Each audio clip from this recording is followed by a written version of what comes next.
வரும்? கலாட்டாம் நினைவுக்கு வரும். அரசவையிலே மன்னரை மிரள வைத்த அந்த சாமர்த்திய சிங்கம் இன்று நம்ம மேடைக்கு ஒரு புதிய வருஷன்ல வருகிறார். ஆம், இது பழைய தெனாலிராமன் இல்லை, தெனாலிராமன் 2.0. இப்போது அரசவை இருக்கிறது, மன்னர் இருக்கிறார். ஆனால் வாழும் வேலும் இல்லை. வாட்ஸ்அப், ஓடிபி, கூகுள் எல்லாம் ரெடி. பழைய ஞானமும் நவீன உலகமும் மோத போகிறது. சிரிப்பு உறுதி, சிந்தனை உறுதி, மெசேஜ் கேரண்டி. நம்ம நண்பலி மாணவர்கள் வழங்கும் இதோ நகைச்சுவையும் விழிப்புணர்வும் கலந்த தெனாலிராமன் 2.0 உங்கள் முன்னே. புதுமையில் கலந்த தென்னாலிராமன் இதோ உங்கள் முன் ஒரு புதிய பரிமாணத்தில். வாருங்கள், என்ன நடக்கப் போகிறது என்று பார்ப்போம். அனைத்து அமைச்சர்களுக்கும் இன்று அவையில் முக்கிய ஆலோசனை கூட்டம் உள்ளது.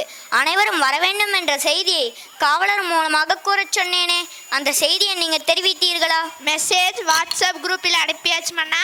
அனைவரும் சரியாக 11 மணிக்கு வந்து விடுவார்கள். என்னது, இதுக்கெல்லாம் வாட்ஸ்அப் குரூப்ல மெசேஜா? என்ன மன்னா வாட்ஸ்அப் குரூப்ல மெசேஜ்னு இழுக்கிறீங்க? இப்போதைய ட்ரெண்டே இதுதானே மன்னா. தென்னாலிராமா, புரியாமல் பேச என் கோபத்தை அதிகப்படுத்தாதீங்கள். நான் இந்த ஆலோசனை கூட்டம் கூட்டியதே இதை பற்றி பேசத்தான். கூல் டவுன் மன்னா, கூல் டவுன்.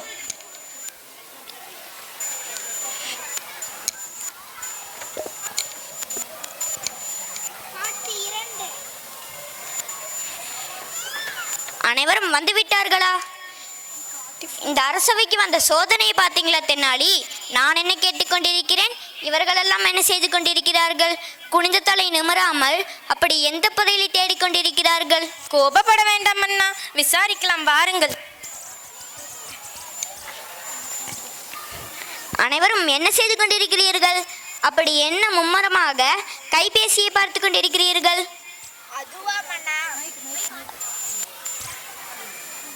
நம்ம கண்ணன் இனிக்கோட விளம்பரத்தை 20 பேருக்கு பகிர்ந்தாலோ அல்லது 5 குரூப்பிற்கு பகிர்ந்தாலோ கார் பரிசாக தருவாங்களா? அதைத்தான் அனைவரும் தனது வாட்ஸ்அப் குரூப்புகளில் அவசரமாக மெசேஜ் பகிர்ந்து கொண்டிருக்கிறார்கள். அப்படியா? அப்படின்னா எல்லாருக்கும் கார்டு கிடைக்குமா என்ன? அமைச்சரே, எனது கைபேசியை எடுத்து வாருங்கள், நம்மளும் இந்த மெசேஜில் பகிரலாம். மன்னா நீங்களுமா? ஏன் தெனாலி, என்ன ஆச்சு? மன்னா, இது ஒரு போலி செய்தி. தவறான தகவலை அவர்கள் தான் பகிர்கிறார்கள் என்றால் நீங்களுமா? தவறின்றி எப்படி சொல்கிறாய்?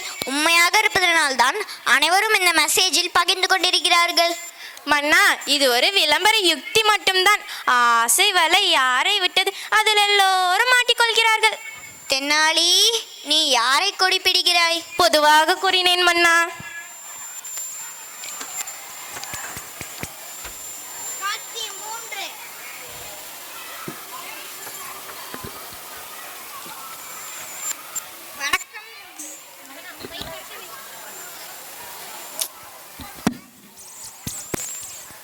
வணக்கம் அண்ணா. மக்கள் சில உங்களிடம் முறையிட வந்திருக்கிறார்கள். உள்ளே வர சொல்லுங்கள்.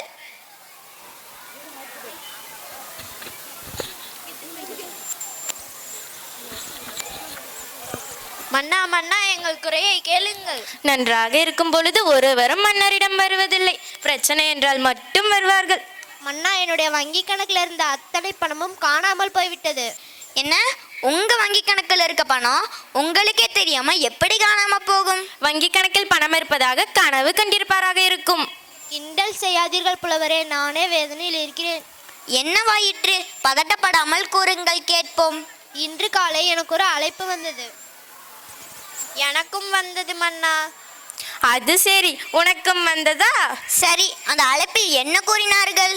அவன் எனது பெயரையும் தொலைபேசி எண்ணையும் கூறினான். ஆமாம் மன்னா, என்னிடம் தொலைபேசி எண்ணையும் பெயரையும் சரிபார்க்கச் சொன்னான். அந்த சரிபார்க்க சொன்னானா? சரிதான். வங்கியிலிருந்து அழைப்பதாக கூறியிருப்பானே. உன் பிறந்த தேதியை சரியாக கூறியிருப்பானே. உங்கள் மொபைல் எண்ணுக்கு வந்த ஓடிபி கூற சொல்லியிருப்பானே. ஆமாம் ஆமாம். என்ன தென்னாலி உடனுடன் போன அனைத்தும் சரியாக கூறுகிறாய். சற்று பொறுங்கள் மன்னா. நீங்களும் வங்கி எண்ணை சரி பார்க்க ஓடிபி கூறினீர்களா? ஆமா புலவரே, கூறினோம். அவ்வளவுதான். உங்கள் பணம் கோவிந்தா கோவிந்தா. என்ன புலவரே இவ்வாறு கூறுகிறீர்கள்? என்ன ஆயிற்று தென்னாலி? மன்னா, மோசடி கும்பல் உபயோகிக்கும் நவீன யுக்தி. மன்னா, இது பெயர் முகவரி அறிந்து கொண்டு நம்மிடமிருந்து அனைத்து தகவலையும் பெற்று நம்மிடமிருந்து வங்கியிலிருந்து அனைத்து பணத்தையும் எடுத்துக்கொண்டு விடுவார்கள். அவர்கள் பணத்தை எப்படி மீட்பது? எனக்கு ஒன்றும் புரியவில்லை. வருமுன் காட்பதே சிறந்த வழி. மக்கள் விழிப்புணர்வுடன் இருக்க வேண்டும். அதையும் மீறி விபரீதம் நடந்தால் நேஷனல் சைபர் கிரைம் ஹெல்ப்லைன் தான் உதவுவது. ஆம் தென்னாலி, இவை அனைத்தும் உனக்கு எப்படி தெரியும்? நான் தான் கோட்டாச்சே. என்ன கோட்டா? கிரேட்டஸ்ட் ஆஃப் ஆல் டைம்ஸ் மன்னா. சரி சரி, உன் புகழ் பாடியதெல்லாம் போதும், வா செல்வோம். அதுதானே, தங்களை விட அறிவிலும் திறமையிலும் புத்திசாலியாக இருந்து விடக்கூடாது. என்ன என்ன மீண்டும் ஒரு முறை கூறு. வாருங்கள் போகலாம் என்று கூறினேன் மன்னா. நீ கூறியதெல்லாம் கேட்டது. நான் கேட்கும் கேள்விகளுக்கு பதில் சொல்லு. அப்போது ஒப்பிக்கொள்கிறேன் என்னோட புத்திசாலித்தனத்தை. சரி கேளுங்கள் பார்ப்போம். இரு தென்னாலி, நானும் என்னோட கைபேசியில் கூகுளில் கேட்டு வருகிறேன். இத்தனை அமைச்சர்கள் இருந்தும் உங்களுக்கு கூகுள் தேவைப்படுகிறதா? இருக்கட்டும், உங்கள் கேள்வி கணைகளை தொடுங்கள். ஃபிஷிங், மீன் பிடிப்பது. என்ன? சும்மா சொன்னேன் மன்னா. இமெயில் மூலமாக தங்கள் சுய விவரங்களை திருடுவது. ரான்சம்வேர், மென்பொருள் மூலமாக தங்கள் டேட்டாவை சேகரித்து பணம் கேட்பது. அமைச்சர்களே, ஏன் அமைதியாக உள்ளீர்கள்? நீங்களும் தென்னாலியிடம் கேள்வி கேளுங்கள். Financial fraud and theft. Online மூலம் டெபிட் அல்லது கிரெடிட் கார்டு யூபிஐ விவரங்களை சேகரித்து பண மோசடி செய்வது. Malware distribution. தங்களது ஃபோன், லேப்டாப் ஆகியவற்றில் வைரஸ், ஃபைவர் மூலமாக டேட்டா ஹைஜாக் செய்வது. Data preaches. கான்ஃபிடென்ஷியல் டேட்டாவை திருடுவது. Defect creation. ஏ மூலமாக வீடியோ பதிவிறக்கம் செய்து நம்ப வைப்பது. ஓய்வு நேரம் குடும்பத்துடன் செலவிட மொபைல் பார்ப்பதுக்கல்ல.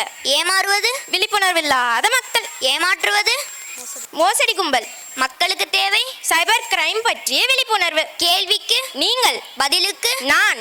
ஒப்பிக்கொள்கிறேன், நீ கோத்தான். ஒரு காரியத்தை செய்யும் முன் யோசித்து செய்தால் அனைவருமே கோத்தான். என்ன இது? ஆரம்பித்தது தெனாலிராமன், முடிந்தது திருவிளையாடலில்.